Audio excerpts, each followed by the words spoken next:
આમ આદમી પાર્ટી દ્વારા અમદાવાદ મહાનગરપાલિકા ચૂંટણી માટે જનહિત અને પારદર્શક વહીવટ માટે પ્રતિબદ્ધ ઉમેદવારોની જાહેરાત કરવામાં આવી છે.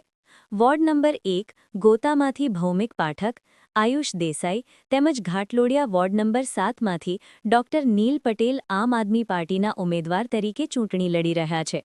ત્રણેય ઉમેદવારોનું મુખ્ય લક્ષ્ય પારદર્શિતા, વિશ્વાસપાત્ર વહીવટ અને જનતા પ્રથમના સિદ્ધાંત પર કામ કરવાનો છે. 2021 થી લઈને 2026 સુધી આમ આદમી પાર્ટી સક્રિય છે ગુજરાતમાં.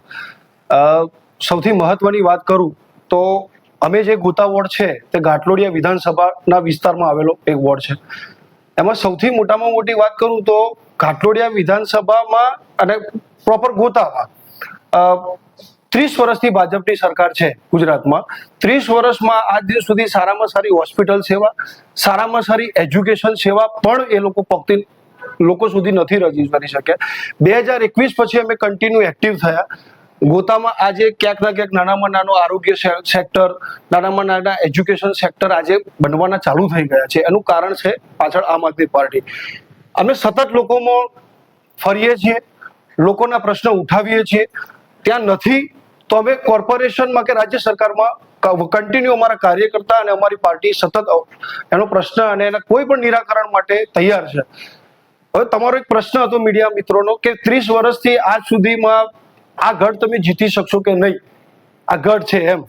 તો પહેલા તો 30 વર્ષ સુધી કોંગ્રેસે આ ગઢ કેમ ન જીત્યો? કેમ કે કોંગ્રેસે કોઈ દિવસ કોઈના માટે મહેનત કરી જ નથી. કોઈ બેઝિક પ્રશ્ન જે એજ્યુકેશન લગતા, હેલ્થ લગતા કે ડ્રેનેજ સિસ્ટમ, આજે અમદાવાદમાં સામાન્ય વરસાદ પડે તો પણ પાણી થઈ જાય છે, એવા કોઈ પણ પ્રશ્ન, નાનામાં નાના પ્રજાલક્ષી પ્રશ્નો પણ કોંગ્રેસે ઉઠાવ્યા નહોતા. ત્યારે સૌથી મોટે કેમ હારી એનું રીઝન આ છે કે કોઈ દિવસ કોંગ્રેસે બહાર આવી નથી. અમે ફક્ત 5 વર્ષમાં લોકો સમક્ષ ગયા, લોકોની સમસ્યા સાંભળી અને લોકો માટે સતત પ્રયત્ન કરતા રહ્યા છીએ અને આગળ બી કરતા રહીશું. આજે નાનામાં નાના ઇન્ફ્રાસ્ટ્રક્ચર અમને દેખાય છે કે ભાઈ ક્યાંક ના ક્યાંક આરોગ્ય સેક્ટર બન્યા, નાનામાં નાની સ્કૂલ સેક્ટર બની, પણ એ લેવલ પર નથી બનતા. અમારો પ્રયત્ન બનશે કે સારામાં સારું એજ્યુકેશન લેવલ અમે વધારીશું, સારામાં સારું હેલ્થ લેવલ વધારીશું, ડ્રેનેજ સિસ્ટમમાં સારામાં સારું કામ કરીશું અને સીસીટીવી લગતા મહિલા સુરક્ષાઓ, આજે મહિલા સુરક્ષા માટે અમદાવાદ શહેરમાં અને બધી જગ્યાએ સમસ્યા છે, તો એ સીસીટીવી વધારેમાં વધારે જો સીસીટીવીનો બી ઉલ્લેખ હોય તો કોર્પોરેશનમાં અમે સીસીટીવીમાં બી એનો ભાગ કરીશું વધારેમાં વધારે.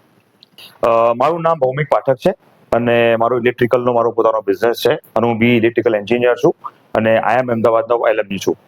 સૌથી પહેલા તો હું આપણા દરેક હોદ્દેદારો, એમાં વિજયભાઈ પટેલ કે જે અમદાવાદ શહેર પ્રમુખ છે અને ગોપાલભાઈ ઇટાલિયાજી, ઈશુદાન ગઢવીજી, સૌનો ખૂબ ખૂબ આભાર માનું છું કે જેમણે મને એક ઓપોર્ચ્યુનિટી આપી, એક સામાન્ય માણસ ઓપોર્ચ્યુનિટી આપી કે જે ઇલેક્શન લડી શકે અને એ પોતાની વાત જનતા સમક્ષ લઈ અને એના સામે એક પરફોર્મન્સ આપી શકે એના માટે. તો સૌથી પહેલા સૌનો ખૂબ ખૂબ આભાર. હું 2022 થી પાર્ટી જોડે સંકળાયેલો છું.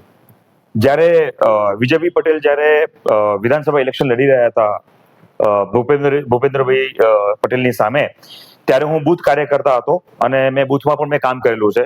તો એ અનુભવ મને કામ લાગશે આવનારા ઇલેક્શનમાં. મારા જે એજન્ડા છે, જે અમે સામાન્ય પબ્લિકને જ્યારે અમે ડોર ટુ ડોર કરીએ છીએ, જ્યારે અમે મળીએ છીએ, ત્યારે એવા ઘણા બધા મુદ્દા છે કે જ્યાં આગળ પબ્લિક અત્યારે ત્રસ્ત છે, હેરાન છે. એ લોકોને હવે બદલાવ તો જોઈએ જ છે. એમની જોડે અમે જ્યારે વાત કરતા હતા ત્યારે અમને એવી ખબર પડી કે એમની જોડે ઓપ્શન્સ અવેલેબલ નતા, પણ હવે હાલમાં આમ આદમી પાર્ટી તરીકેનો ઓપ્શન્સ અવેલેબલ છે. અને હવે જે રીતનો રિસ્પોન્સ અમને માર્કેટમાં મળી રહ્યો છે, જે રીતના જનતા વચ્ચે અમને લોકો એક્સેપ્ટ કરી રહ્યા છે, એ જોતા દેખાઈ રહ્યું છે કે આવનાર ઇલેક્શનમાં અમને સારામાં સારી લડત અમને આપવાના છીએ અમે, અને અમે સારામાં સારી લીડથી અમે જીતીશું. બીજું કે કહી શકાય કે ઇલેક્શન જે ખરું એ એકચ્યુઅલી એક રાજકારણ માટે નથી હોતું. એ રાજકારણમાં આવીને જનતાના પ્રશ્નોનું સોલ્યુશન લાવવા માટેનું એક જે કહેવાય ને કે એક માધ્યમ હોય છે. અમે એ માધ્યમનો ભરપૂર ઉપયોગ કરીશું. દરેક જનતાને અમે જેટલું પણ બને એટલો પ્રયાસ કરીશું કે નજીક જઈએ, એમના સોલ્યુશન અમે લાવીએ. અને આવનારી જે અમદાવાદ મ્યુનિસિપલ કોર્પોરેશન ઇલેક્શન છે અને એમાં અમે ગોતા વોર્ડ નંબર 1માં અમે ઉમેદવારી નોંધાવી છે અમે, અને અમને જે પાર્ટીએ રોલ આપ્યો છે અમે સારી રીતે કરીશું અને જનતાના પ્રશ્નો અમે ત્વરિત અને ટ્રાન્સપરન્ટ લેવલે અમે એનું નિરાકરણ લાવીશું.